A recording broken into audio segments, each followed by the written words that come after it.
3, 2, 1, and... Hello, and welcome to A Gypsy's Kiss. It's Wednesday, Fen's and I'm Shelley Carney. I'm Toby Younis. Stick with us a couple of seconds, and we're going to share some information that will, if you're a new searcher, save you time, money, effort, and... Oh, that hurts my fingers. Frustration. And fingers. And fingers. Frustration. All right.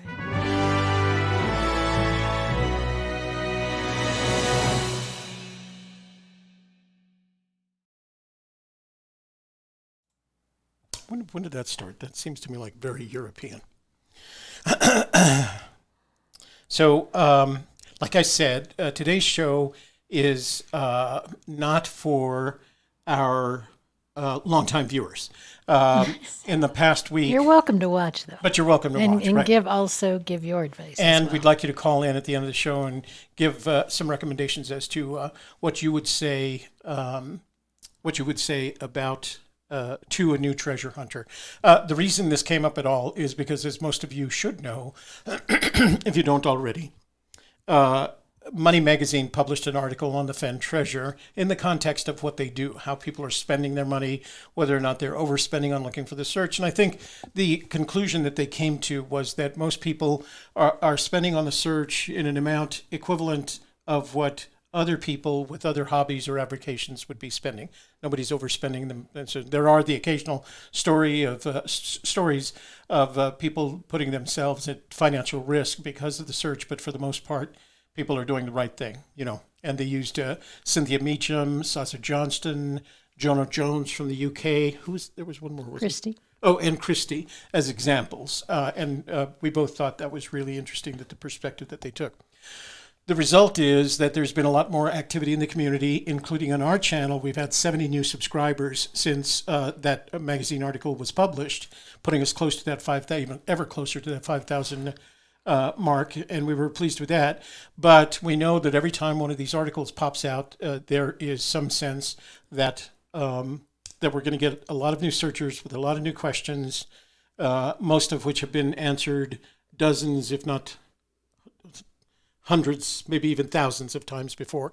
So we thought we'd put together this little program.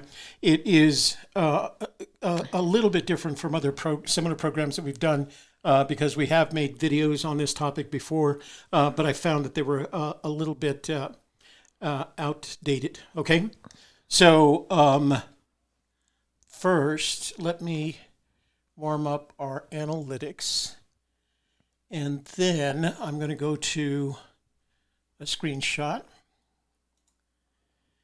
and then we're going to start giving you some advice. But first, housekeeping, you want that?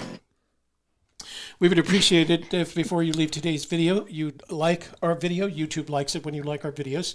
Also, share our video with your family, friends, neighbors, business associates, and the entirety of your social networks, giving us the opportunity to grow our channel. And apparently it's working because we're kind of growing. We're growing. We're not PewDiePie, but we're doing okay. Yeah. Right. And then last but not least, if you're not already a subscriber, this would be an excellent time to subscribe, especially if you're new to the search, because we try to get information out there that will be useful to you and current, and you'll also get to hear the voices of other searchers. And you know what I wanted to do? Hang on just a second. So I'm going to count this in housekeeping. There was a searcher that wrote us a letter. And it came in today's mail, and I was planning to read it tonight. But you know what? I'm going to print it out, and I'm going to ask. It's kind of a long letter, but I want you guys to hear this letter. I think it is amazingly important that as a new searcher, you listen to this. I'm going to have Shelley read it, okay? But I'll do that in just a minute. Okay, it's going to print out over there if you'd grab it, please. Okie dokie. All right, so let me transition over to screenshots, and then I will take you through what I would recommend to you as a new searcher in order to save you time, money, effort, and frustration. We're going to reduce that as much as we possibly can. But I'm going to start with a couple of things. And the first thing that I'm going to start with is you will hear a lot of information from a lot of people, mostly opinions. What I'm going to recommend to you is if you don't see Fenn say it, for example, in a video, or if Fenn hasn't written the word, the further away, the more degrees you get away from those two things, Fenn spoken word or Fenn written word, it diminishes its value because at that point it becomes opinion. So make sure anything you hear, you check Fenn's written word or spoken word and make sure that he said it, okay? And I'm going to give you some useful tools to make sure that happens, all right? So let me switch over to screenshot right now. And I know you have opinions on a lot of these matters, so just kick in whenever you want. Okay. All right? So this is a picture of Paris Wallace. Paris is one of the searchers that lost his life looking for Fenn's treasure.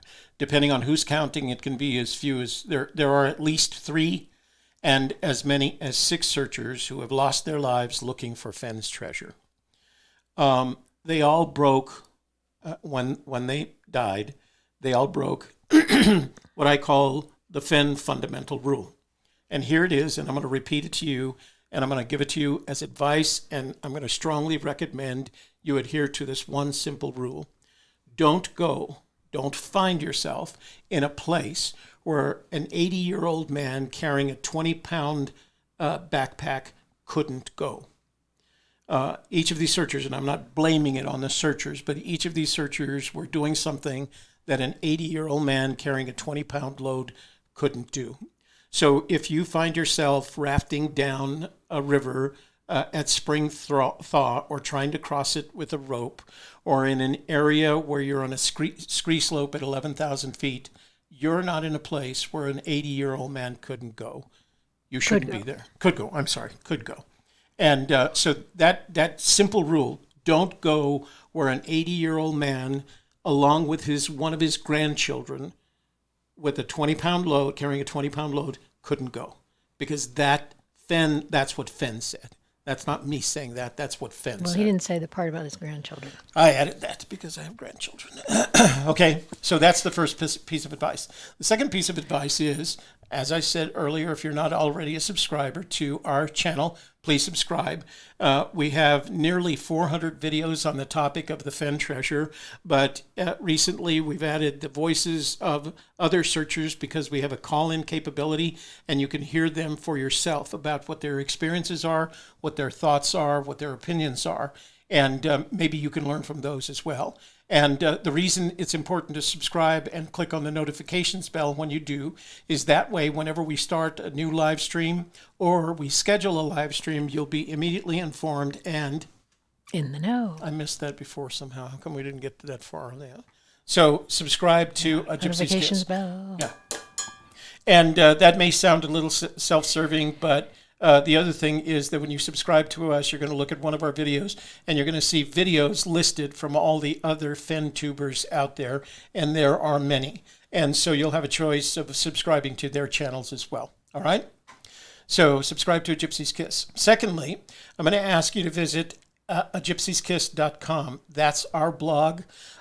We had moved a lot of the text content over to our community page. Let me show you that. So we now have a community page on YouTube that looks like a blog. So we've moved a lot of our content over to the community page. But if you go to agypsyskiss.com, there's some important tools and features that you should use and see. So the first thing that you want to look at is the page labeled Fenn's Poem. This is the magical poem consisting of 6 stanzas of 4 lines each, 24 lines total, 166 words, 602 letters. I don't know. Everybody's counted everything on this, in which Fenn claims that he wrote the clues that will help you find the treasure. He says there are 9 of them, all right? But you want to read the poem. What you're going to see at the top of that page is a scan of my poem page, or the poem page from my copy of The Thrill of the Chase, and the notes that I made that got me to my first recon back in 2013 to the Rio Chama. And if you click right there, you can actually open up a page with the images. Oops, that's a privacy error. Why I can't get that. I'm not sure why that's there. You'll see images of that trip, that first recon that I took. And everybody should take it. And at the end of this, I'm going to recommend that you take your recon. I put the poem down in the way it was written in the book. I highlighted what, in our opinion, are the 9 clues. And I want to be very cautious here. This is our opinion. There are as many opinions on this matter as there are searchers. In addition to that, coincidentally, in the poem, if you break it down by sentence rather than in the poetic structure, you'll find that there are 9 sentences. Some people believe that each sentence represents some kind of clue. I'll show you why it's harder to, why Fenn might have told us that it's not that way. But again, you have to take it all in for yourself. So that's the first thing. Look at the poem page on gypsyskiss.com. Then what we've done is we've collected what we think are the most informative Fenn videos. And these are Fenn. This is not a reporter reporting on Fenn. This is Fenn in his own words. Some of them I recorded. The first one that I recorded was as Collected Works Bookstore on October 23rd, 2013. Fenn was on stage answering questions along with 2 of his friends, Michael McGarity on his left and Douglas Preston on his right. They are still very much Fenn's friends. You might know Douglas Preston because both Douglas and Michael are New York Times best-selling authors. Preston actually wrote a book called The Codex that was based on Fenn's story. If there is only one video you have time to watch today, then I'm going to strongly recommend that you watch this video, Forrest Fenn at Moby Dickens Bookshop in Taosh, New Mexico. I recorded that one as well. It's about 50 minutes long, and it's Fenn while he was still what I would call vulnerable, in the sense that he was open to answering questions when he could. He talked a lot about the treasure, but a lot of the stories about Fenn and how he sees this treasure hunt comes from that Moby Dickens video. One also that we strongly recommend you watch is the Forrest Fenn interview that was conducted by the Cody Historical Museum in Cody, Wyoming. What's interesting about this is Fenn talks about himself in the context of having been made a member of the board of directors of the Cody Museum. I think it's called Museum of the West. And he was interviewed by the folks there. And they talk a little bit about the treasure, but this recording was made in 2006, before Fenn had decided to actually place the treasure. Now, at this time, he probably had a good idea. He may even had parts of the poem that he's written. The box that the treasure was going in had been acquired, and he had shown that box with the treasures inside to other people as of 2006. But again, this is 4 years before he decided to hide that treasure. So it's another one you should look at. And I should point out, this is not one that I recorded, or is it even on our YouTube channel. This particular video is on our friend Davio's YouTube channel, Davio22. He may even be in the room. And so he can get credit for it. Kevin's here. Hi, Hey, Kev. How are you doing? He's in Dallas today. He's in Dallas. Yeah, he's traveling. So another video we recommend you watch is the video that was, it was an interview on Report from Santa Fe, conducted by Laureen Mills. And this was done in May of 2012. Mills has conducted several interviews of Fenn, but Fenn gives us a lot of advice, how the poem is constructed, how the clues are organized, etc., etc. So again, we didn't record this. It is on our channel, but it is an interview conducted by Laureen Mills, who is well known in Santa Fe and Albuquerque. And then the last one is an audio of Fenn doing an interview with New Zealand Radio, which is the equivalent. New Zealand Radio is their PBS, their public NPR. broadcasting, NPR, right? So New Zealand radio is their equivalent of NPR. And this is not a video, this is an audio, but around 8 or 9 minutes into it, the interviewer asks Fenn for advice, and Fenn responds by saying that begin at where warm waters halt is the first clue. So I want you to hear Fenn's voice saying that in case you want to get people arguing with you, okay? So that's the first thing, or the second thing. The third thing is make terryscant.com your friend. The folks at terryscant.com have done a heck of a job collecting all of Fenn's spoken words in interviews and videos and written words and put them into a searchable database. All right. So if you want to find out if Fenn actually said something, a good place to check that would be terryscant.com. And if you want to start your day off with a lot of fun, search for little girl in India. And if you look at the search results, you will find out at least 2 things that you didn't know about the Forrest Fenn Treasure. If you're new to the search, okay, search little girl in India at terryscant.com. And I don't know how they fund it or if they ask for contributions. It looks like they do it via advertising, but they also have some other information up there across the top. The search, they do have some clues. They've collected a lot of the clues that they believe Fenn has given a story about the treasure chest, and there's a picture of it if you haven't seen it, and what's some of the objects that are inside the treasure. Some of the objects that Fenn claims in The Thrill of the Chase are inside the treasure.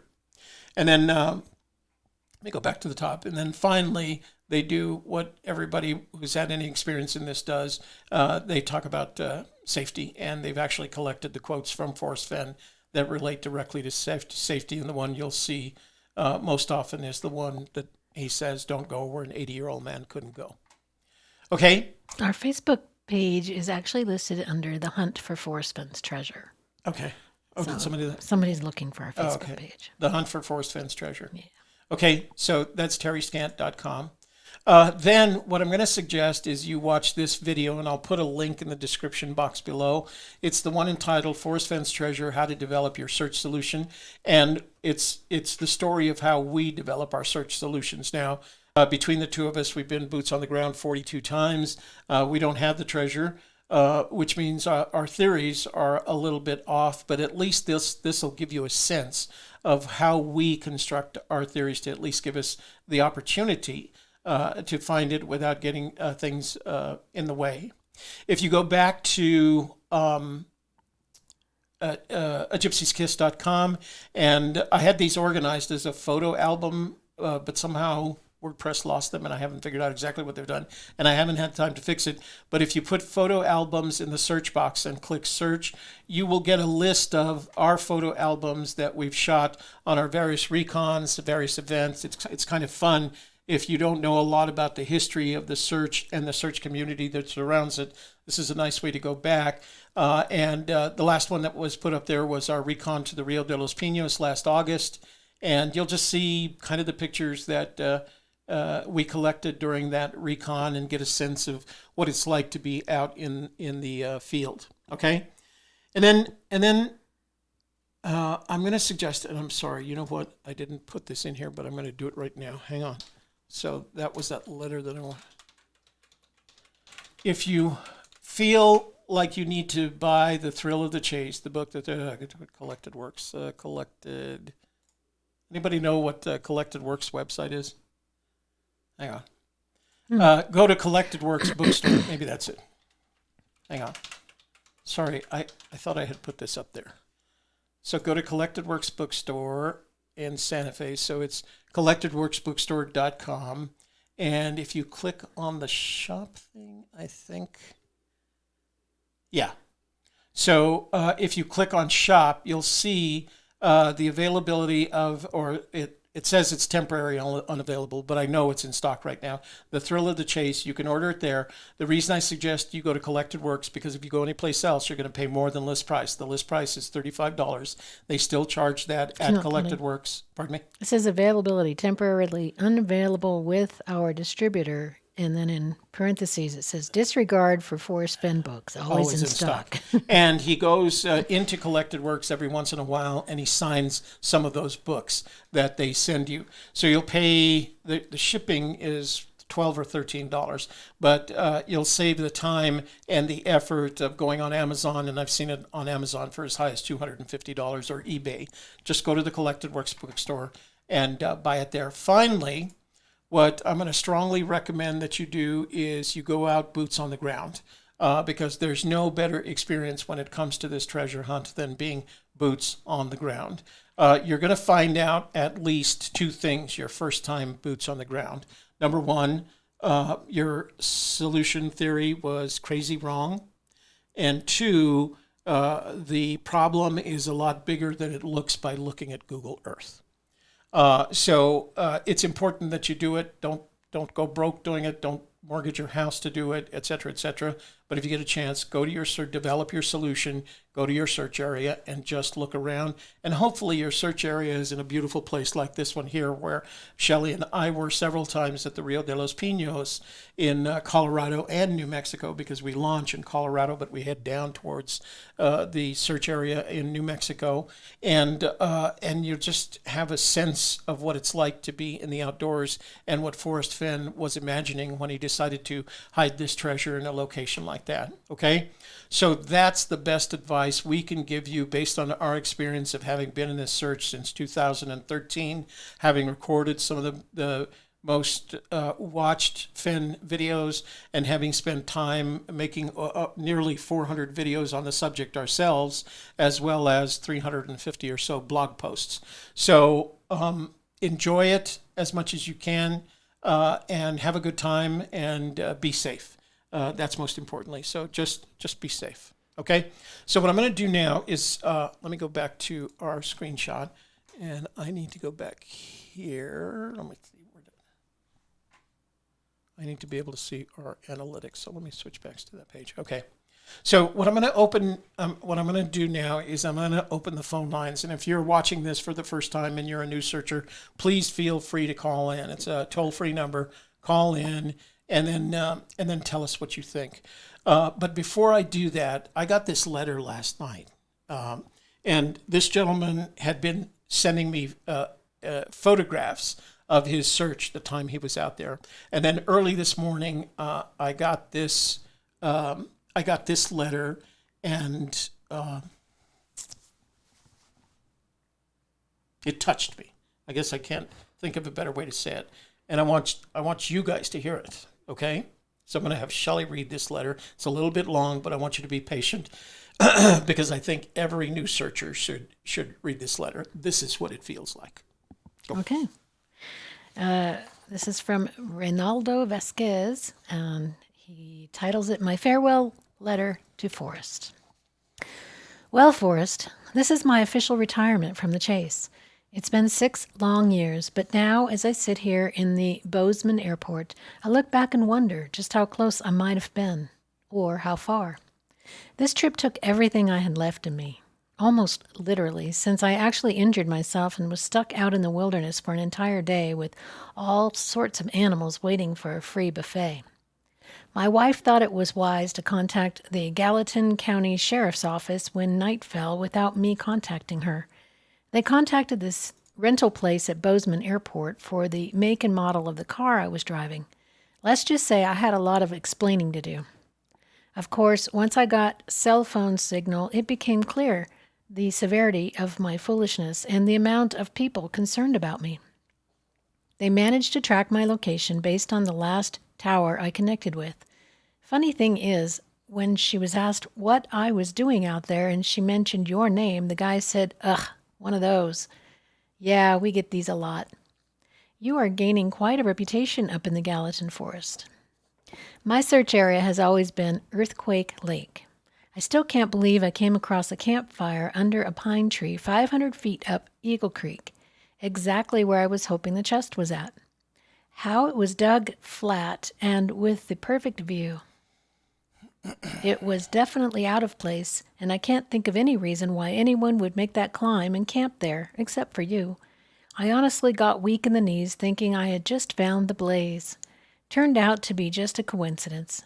It appeared to have been made years ago, so I searched everywhere, under the logs, around the bottom of the pine tree, under the stone slabs that were in the center of the square of logs, even inside the biggest log itself, since it was wide enough for the chest to fit in, but nothing was found. I carry a pocket-sized metal detector wand that I use to check certain spots before sticking my hand in. It picked up nothing. Unfortunately, I could not hop over the draw next to the creek right across from the boat ramp like I had planned, which fits the poem perfectly, but my decision to eliminate the creek first cost me dearly since I could barely walk due to my injury. So while I am retiring, the fact I didn't search up that draw is going to weigh heavily on my mind. I visited the Earthquake Lake Visitor Center for the last time and sat there for hours. They now show a video documentary which mentioned how the Rock Creek campground was the most popular one in the area and how it contained the most popular fishing spot in the whole Madison, which reminded me of something you once said about always knowing where you were going to hide the chest and making it work no matter what. At that moment, I wondered if it was up Rock Creek. Anyways, I got to talk to many families while sitting outside enjoying the view and even shared some of your stories. One boy in particular stood out from the rest, and I decided to give him my copy of The Thrill of the Chase. He actually said it might be under the landslide, which of course sparked my curiosity. Ignoring the opportunity to fact-check a child on the topic of it being buried or hidden in about timelines, he later asked me if you knew of anyone that might have gotten buried under it all those years ago, and for the first time in 6 years, I did not know the answer to a Forrest Fenn question. I felt he knew something I didn't and could use the book more than I could, so I just handed it over without a second thought. Maybe him or any of the kids I talk to will be the future searchers that finally find the chest. I will always believe the chest is off of the Madison River somewhere. The river below the Madison slide has moved over the years, and I even considered going up the old banks just to see if I saw something that stands out. But again, my injury prevented me from exploring further. You have stated it's in a place an 80-year-old man and even a child can get to. Many times I tried to simplify the journey, but always found myself fighting the contradictions within itself. I'm 33 years old, but hopefully I get to see the chest be found within my lifetime. For me now, it's just too far to walk. Get what I did there? Thank you so much for the memories, Forrest. The thrill of the chase left me long ago, but I still carried on, feeling I was missing something. While I have sacrificed more than you can imagine on this journey, I have also gained something much more valuable than anything in that chest, and that is life itself. I left a little of me out there in the woods, the same woods you explored as a kid. My own form of heavy loads. And no, it's not poop. Maybe someday soon I might have the privilege to sit and drink some Grapette or Dr. Pepper with you. Either way, I'm fine with just knowing you somehow read this. If not, I'm fine with that too. Sincerely, a tired searcher with no regrets, named Reynaldo Vesquez.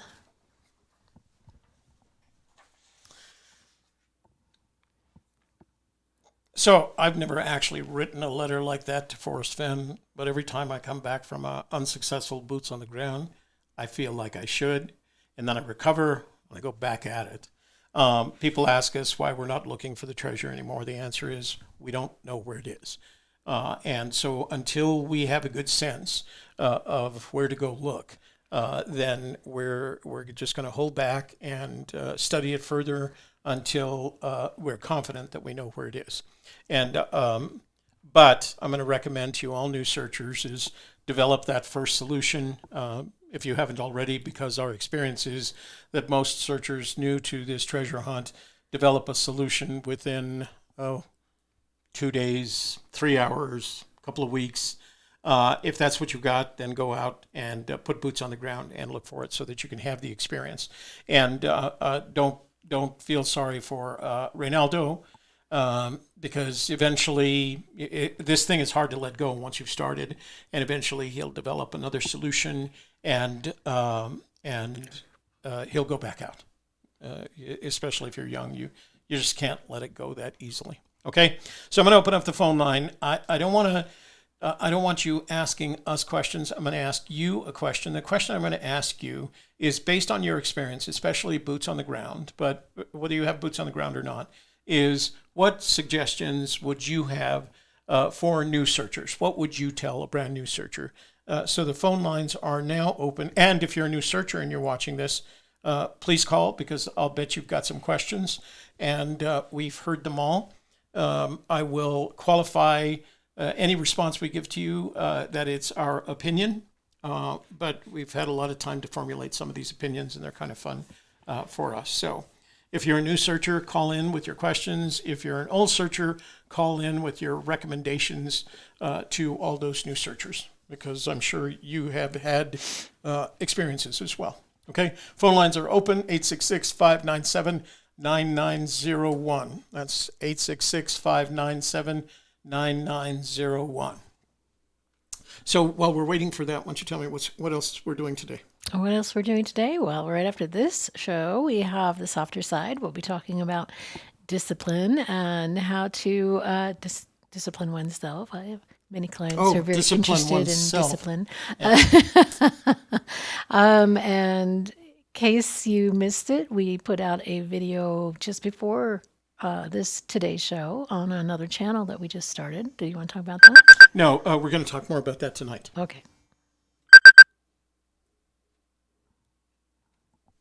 Hey, you've reached Toby and Shelley. Are you a new searcher? What's your name and where are you calling from? I am not a brand new searcher. This is K-Pro, and Hey, I'm Christy. full boots on the ground. Yay! Are you guys? Hi. Are you already at the function?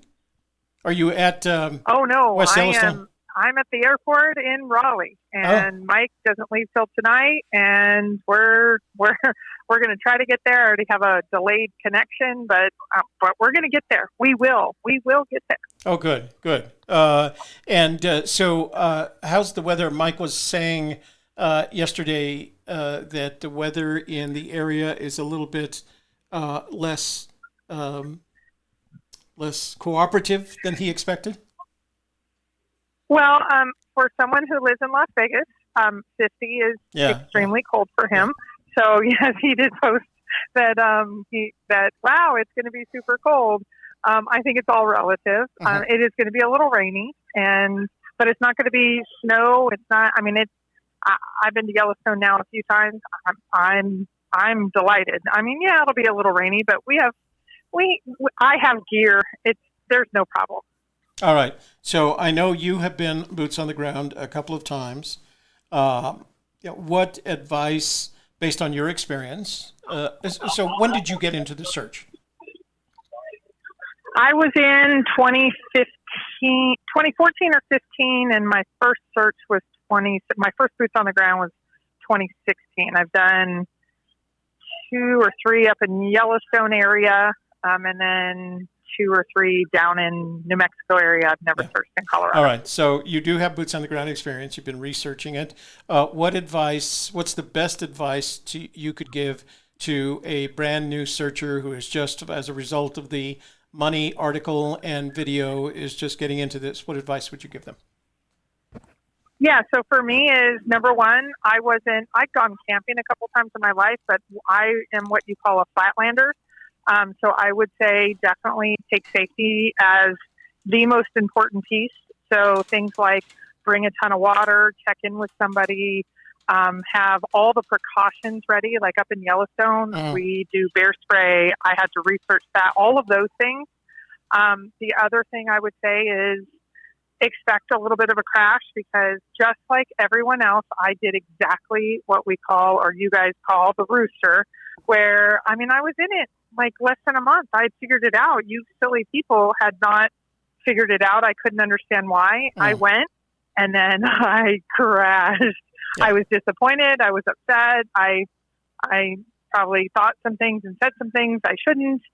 That's okay. It's just a part of the process. So just don't crash too hard. Don't think you've got it figured out before. But I've told so many people this, and they do it anyway, and then they come back and go, oh my gosh, you were right. Just when you crash, don't get bitter. Just go, I can figure this out, that rascal, and then keep going. Yeah. So those are my 2 bits of advice. And have fun. I'm going with someone that is going to just be a blast. I'm going with Mike. It's his first Forrest Fenn boots on the ground, and this one's going to be all about the fun. And I'm meeting 40 searchers that I've never met, so it's going to be exciting. Well, we look forward to the reports of your adventure at Function in the Junction, and of course, give our love to our friend Cynthia when you see her. Yes, absolutely. And hi, Shelley. And I'll let you get to the new searchers. And hello, everyone. Welcome to the crazy fun. Yeah, no, that's how we see it. Welcome. All right, young lady, have a good time. Be safe and safe travels. Thank you. Bye-bye. Bye. So good advice. Christy is newer to the search than we are, but she's been boots on the ground now in a couple of states, and she takes it very seriously. She has a lot of communications with Fenn because they work together to do the Jamie Jordan raffle drawing. As a matter of fact, the Function in the Junction that she's going to, where we expect 40 other searchers, she was able to convince Fenn to give a couple of prizes. I'll talk about them in just a minute. Hey, you've reached Shelley and Toby.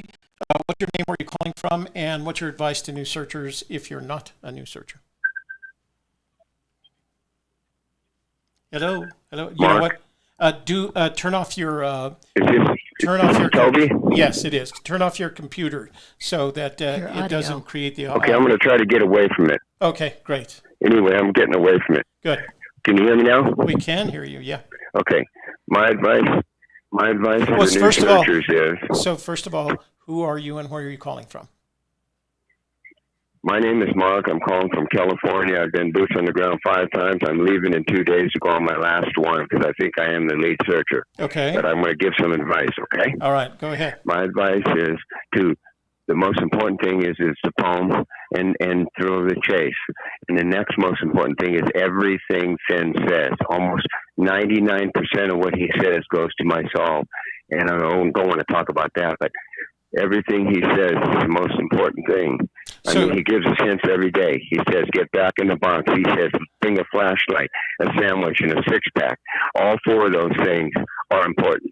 So anyway, translate that. Wait. And, before you go, don't go yet. Translate that into 1 sentence worth of advice to these new searchers. That's my advice to the new searchers is to go, the cheat sheet that they put out on Dale's site. That's very important, and you know what I mean. Yeah. All right. Okay. And go ahead.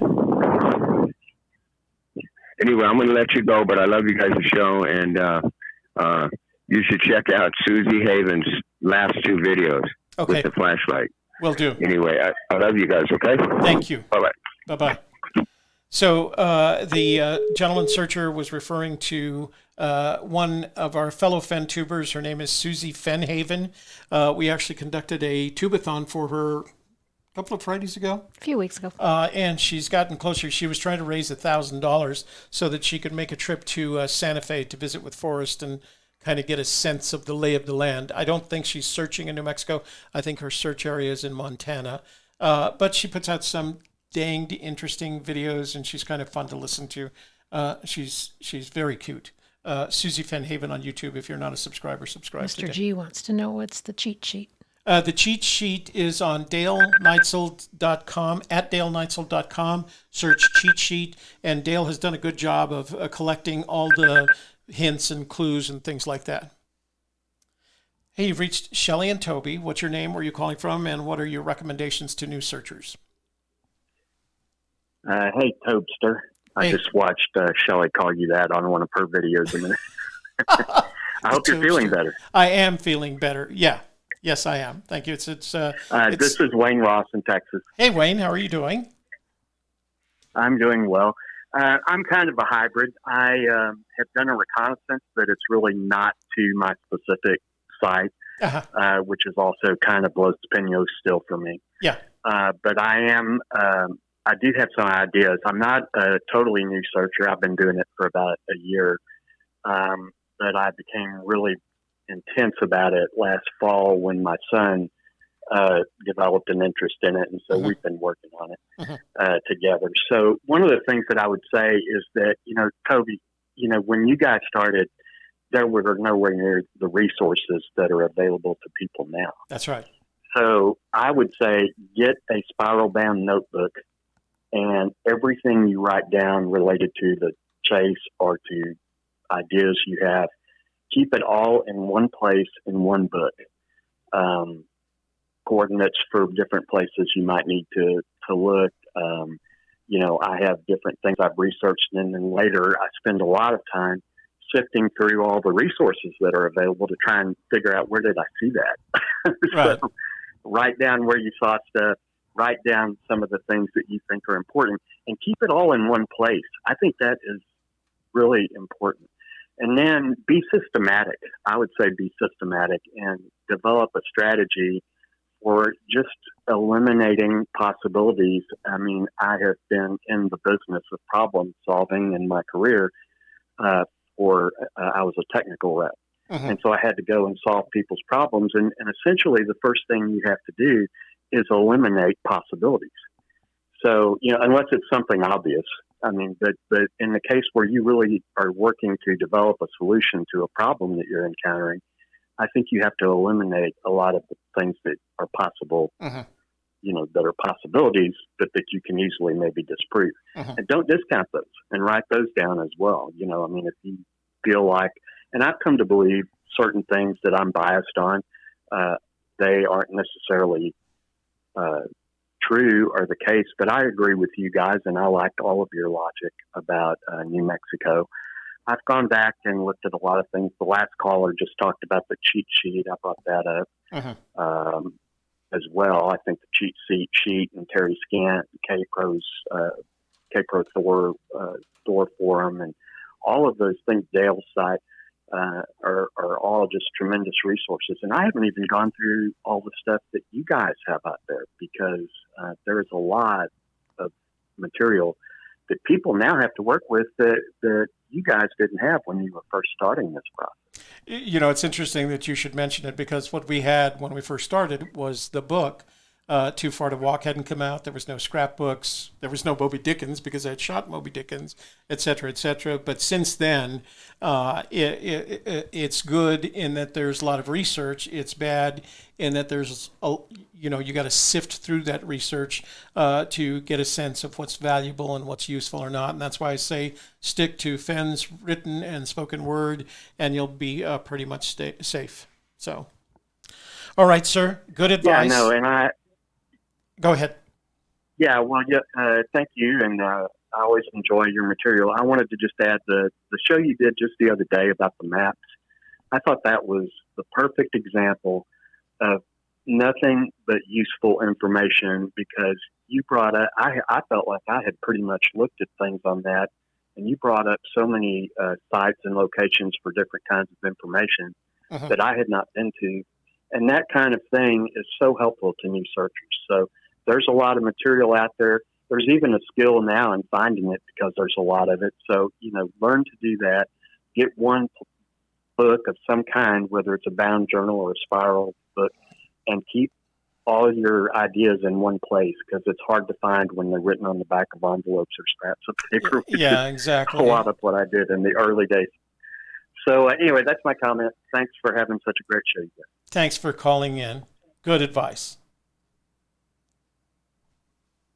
So that is really good advice. You guys know that I'm a big fan of notebooks, and I have several of these filled with Forrest Fenn information. But another thing you can do is, if you have Google, you can establish a bookmarks page, and it's important to record and somehow document those sites or those pages that you think are important to the search. I'm going to do a full screen because we've had a couple of comments about it, about the Dale Neitzel cheat sheet. So the cheat sheet is found at daleneitzel.com. Dale is one of probably the oldest of the forums. He's a personal friend and confidant of Fenn. They go way, way back. He's also recorded several videos of Fenn.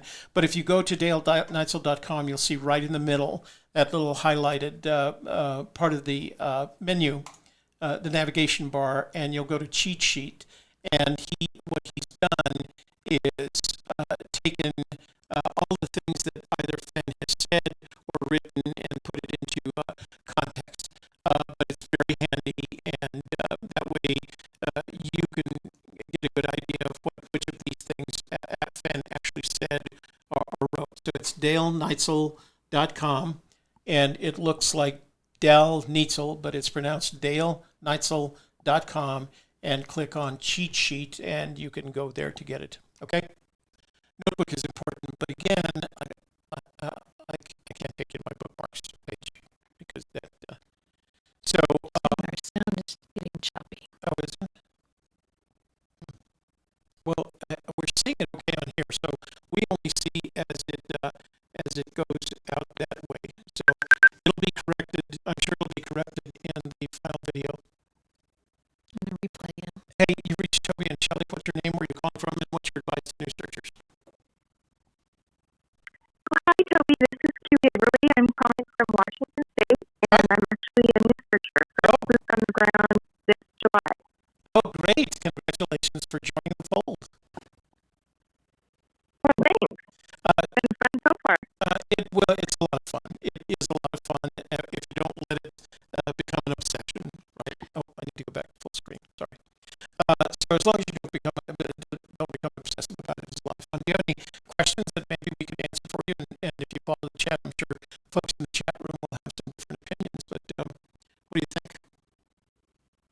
Well, I'm wondering about telling someone where you are when you're searching without giving away your search area. So first of all,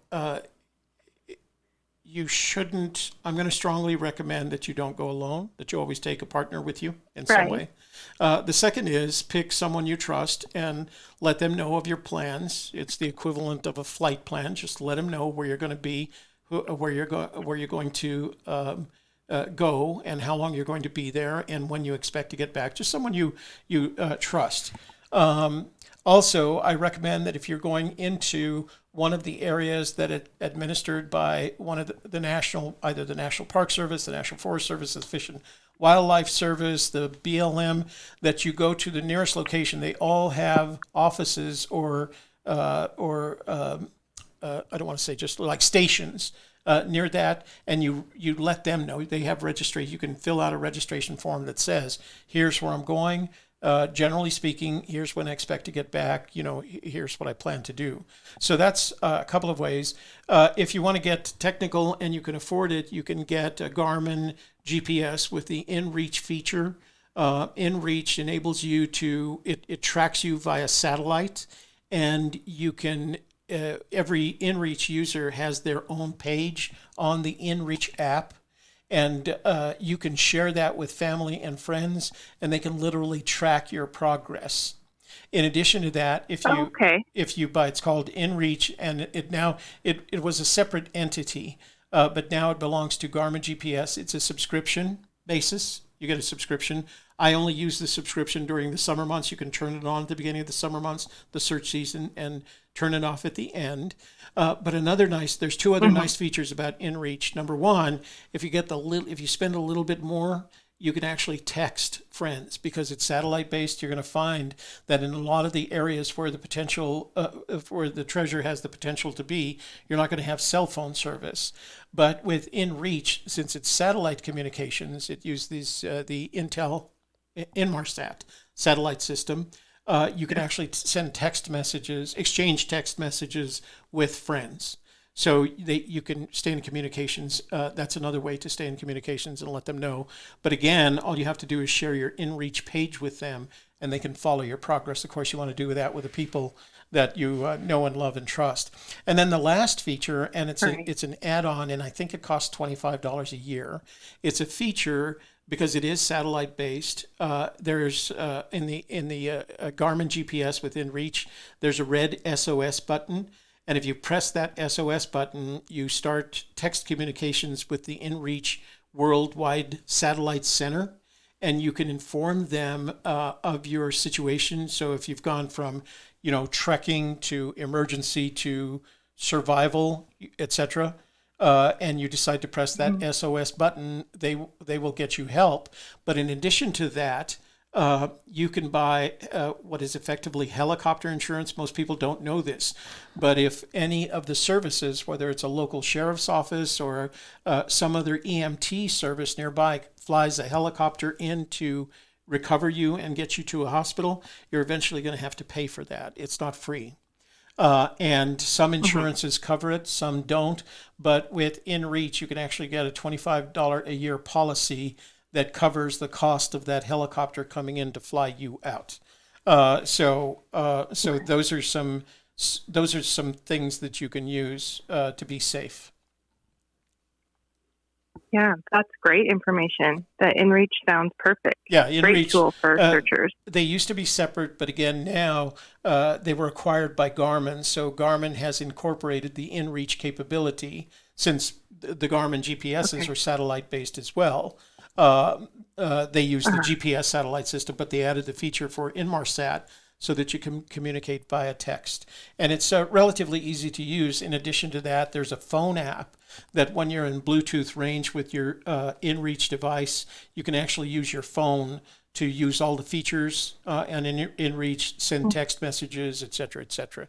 So I used to, when we're out, I communicate with my two children in New Mexico, my oldest son, Jason, and my oldest daughter, Sean. And we just send them text messages letting them know they're okay. It really pays its dividends when you realize you want to spend an extra couple of days there and you let people know that you're spending a couple of extra days. Because if you don't, Jason and I on our first Recon, we got trapped in a valley because of a sudden rainstorm and flash flood. And we had no way. Jason literally climbed a mountain to let his fiancée at the time, he was going to try and call her on cell phone, and there was no service. So she called the hotel we were staying in and the police or the sheriff in the county that Sean was in, et cetera, because she expected us back at a certain time, and we weren't there, and there was no way we could reach out. This is before I started carrying the InReach system. So it may not be an emergency. Right, it may be, near emergency in this an inconvenience, but what you have to worry about is when the inconvenience becomes an emergency, and then the emergency becomes a survival situation, and that's what these help and keep people safe. Yeah, great. Okay, well, I appreciate that information. That is really helpful. My pleasure. All right. Thanks, you guys. Enjoy the show. Take care. You're welcome. Thanks for joining us today. Safe travels and good luck in your hunt for the treasure. Thank you. That was fun. I always like hearing from new searchers. Mm-hmm. So I think we have time for at least one more. Especially when they don't start up by telling you they know where the treasure is. They figured it out in 2 days. Yeah. What's wrong with you people? I think everybody, I literally I got the book, and within 3 days, I knew where it was, and I convinced my son to go, and then you start convincing people that you know what you're doing, Yeah, well, you're good at that. Was that a compliment? Or, yeah, sure. Yeah, like the Rainmaker. So, anybody else have some good advice for searchers? Or if you're a new searcher and you're watching, please call in now. For those of you that are new searchers, we have 4 shows a week. Wednesday at 1 p.m., Wednesday at 7 p.m., Friday at 1 p.m., and Friday at 7 p.m. We open up the phone lines. And after we read some emails and listen to some voicemails, and then we open up the phone line so that you can call in with your questions. And pretty much on every show. We got another call here. Hi, you've reached Toby and Shelley. Who are you? Where are you calling from? And what's your question or observation? Oh, panic. I'm observing that I'm hanging up. I'm observing that I'm hanging up. So we do have some voicemails that we will be reading tonight. There's someone that called in while I was on the phone with that last searcher, and they left a voicemail. So we'll listen to that tonight. And then we'll take some other calls. We'll take calls from anyone who wants to talk about the search, who has experience, boots on the ground, especially if it's recent and this year's boots on the ground. And also we love hearing from new searchers because not only will we answer their questions, but as you can see in the room, there'll be people in that room that have been boots on the ground that can help answer those questions as well. My Garmin InReach solution isn't the only one out there. It's the one that I have the most experience with. So I'm sure there's other solutions out there for that kind of safety. Keen to Joy Haberly, you're welcome. Thanks for joining us on our Facebook page. That's very kind of you. Yeah. Aberly. I'll bet you that H is silent. Aberly. Quinta Joy Aberly. What a pretty name. Okay. You got anything else that you want to say? Wow, that sounded almost hostile. Do you have anything else that you'd like to share with our viewers? Didn't share that much, but okay. I don't know. I think another thing you want to know as a new searcher, especially if you've never been to the Rocky Mountains and hiking around in the mountains, is it gets cold at night. If you're climbing, you're going to have a good morning, but the afternoon is going to be rainy, so count on it. You're going to have rain about 3 or 4 o'clock in the afternoon. So Caller, hold on just a second. just make sure that you're prepared for that and plan to do your searching in the mornings. And the other thing is, remember, you're going to have to deal with attitude. Hey, caller, what's your name? Where are you calling from? And what are your thoughts on the matter? Hey, this is Bird back on the East Coast. How y'all doing? Bird, what's your best advice to new searchers? Memorize the book. Memorize the book. Wow. Anything you can think of, just remember everything in the book. And when you get out there in the woods and you start looking around, say you find something that looks out of place. Is it a pipe? Wait. Is it a grave? Hang on a second. Could you say that again? Find something that what? That you see in the book. Okay, Forrest said he slid down a rusty pipe in second grade. Uh-huh. You see something like that in the woods? Oh, I you see see what an you're old saying. car somewhere. So what you're suggesting is memorize the book to the extent that you can, and then once you're out in the field, to look at things that stimulate that kind of memory. So you may see, like Devil's Slide, for example, which is not a search area. I didn't know until after I developed a solution for it. But Devil's Slide reminded me of the one that you just mentioned, the rusty slide down the rusty banister outside. So.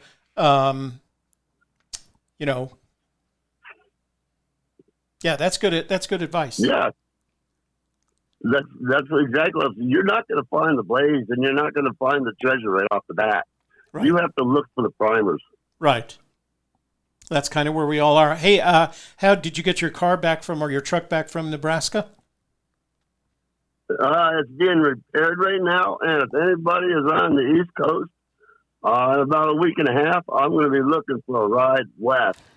Oh, to pick up your truck? Pretty much, yeah. So I got to get back out there to pick up the truck. What state are you? What state are you located in? in? What state are you located in, Bird? I'm in North Carolina, near Charlotte, North Carolina. Charlotte. Okay. So Bird, let me bring everybody up to speed. So Bird is one of our viewers and a searcher, and was making a trip out to go search for the treasure, and had a breakdown in Nebraska. It sounds like they're repairing the truck. His truck had a breakdown. I'm sorry. Bird didn't have a breakdown. Bird's truck had a breakdown, and he's looking for someone headed in that direction in the next couple of weeks so that he can go back and pick up his truck. So are you, when you get your truck, are you going to finish out your search? Yes. Well, good. Well, you'll have to report back. All right? Bird, thanks for calling in. We appreciate I think it'll be a big report. Well, we look forward to it. We look forward to that kind of big report. All right, you guys, thanks a lot. Appreciate it. Our pleasure. You have a good day. Bye. Bye-bye. So, Bird. Turn off the phones. Yeah, I'm going to turn off the phone so we can close up. Question from Mount Jam, 1971. Toby, why is Devil's Slide not a search area? Because it is now private property. It's on private property. It's not public property. It is owned by a private operation, and you can get on it with their permission, but it's private, which means that if the treasure was located, well, if that's your home of Brown, based on the story of this. We've gone through this, but it's private. And most of the land around it is private as well. So it just doesn't make for a good solution. Mr. T is back. Take your bear spray. Trust me, especially if you're chubby, because he had to run his chubby butt away from he called in to tell us the story about him coming face to face with a grizzly bear a month or so, I guess, probably sometime within the last month. And he took out that bear spray. It was a mama bear with her cubs, probably the worst kind. And she made a move in his direction, and he started moving backwards and spraying at the same time. And that bear spray, as he said it, I'm going to use his words, that bear spray saved his chubby butt. So take his good advice. And if you're going up into those areas around Montana and Wyoming where you've been, where you can expect to see a grizzly bear. And as I understand it, Cynthia told us that they're extremely active this season for whatever reason, and they're everywhere. They whatever they're doing, they seem to have lost their fear of human beings with bells on. So just be careful. If you're up there, take bear spray. As a matter of fact, if you're down here, take bear spray. It's a $35 investment that can save your life in the rights. It's just like InReach. If you can afford it, in bear spray, the InReach, of course, is a little bit more expensive, but bear spray is $35. Get it, use it, so that you can make sure you come back. I guess you can rent it too, right? Not that I'm aware of. Oh, well, no. There's the Walmart rental.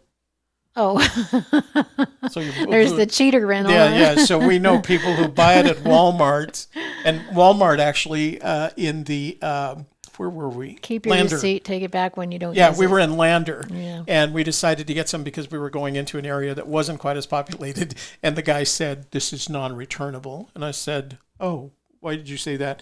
And he said, "Because we have people that buy it, take it with them for 3 days, don't use it, and then bring it back. So they call it the Walmart lease." So that's not there is no such thing, but people do it. But anyway. Hey, it's we don't recommend. That's not a recommended. Yeah, thing. That's not a suggestion or a recommendation. Buy it. Just a thing we heard about. It has a shelf life of I think it's 7 years, so that's $5 a year for protecting yourself. Okay. You ready to get out of here? Yeah. Did you finish up? How does the rest of the day look? So at 2:30 this afternoon at softerside.live, we'll be back talking about discipline. Toby and I will be disciplining each other. Spanking. So that should be interesting. So make sure you show up for that, 2:30. And then tonight, 7:00 p.m., right here, we will have our hump day hoedown. Be reading them emails and listening to them voicemails and texts and all that good stuff, taking phone calls and telling you all kinds of interesting stories. Michael Knowles, thanks for joining us on Facebook. I appreciate it. So we'll also be talking, so you guys are always asking us, what are we going to do when somebody finds a treasure? So we've been exploring a lot of things. We've got a new channel that we're kind of launching and talking about. As a matter of fact, the new video was released at... We just can't stop ourselves. Yeah, it's like tattoos. If you get one tattoo and you need a bunch of them. So you get one YouTube channel, you need a bunch of them. So we're going to launch that. It's actually a transition from our old Video Terror channel into something called It's Not a Restoration. We'll talk about it tonight. And... we'll ask you to join us over there because we have some fun plans for it. We'll talk a little bit about it tonight. We don't want to make it about show. And then, of course, we'll see you on Friday at 1 p.m. with Friday Fentrospection. Friday Fentrospection. Yeah. Then at 2:30, we've got the softer side. The softer side. What's the subject? More spanking? We're going to Bondage talk and domination. ASMR. Oh, ASMR. We're going to talk about Friday. ASMR. And how it makes you crazy if you listen to it too long. Because she has an ASMR voice, and she's been researching it. So we're going to share that information. ASMR. Say it. Friday, 2:30. Say it. ASMR. Friday at 2:30. Friday at 2:30. The softer side live. And then at 4 p.m. on Friday, we're going to have our first live stream from our new channel, and the subject is going to be sandblasting. Oh, I know you're going to love that. And then, of course, we have Friday Fandango at 7 p.m. So join us then, and somebody likes your blouse. Julie likes your blouse. Oh, thank you. I haven't worn it in a while. She hasn't worn it in a while. I'm just going to whisper on our show from now. ASMR on Friday on the softer side, 2:30. Okay, guys, we will see you tonight at 7 p.m. for more fun and spankings. Oh.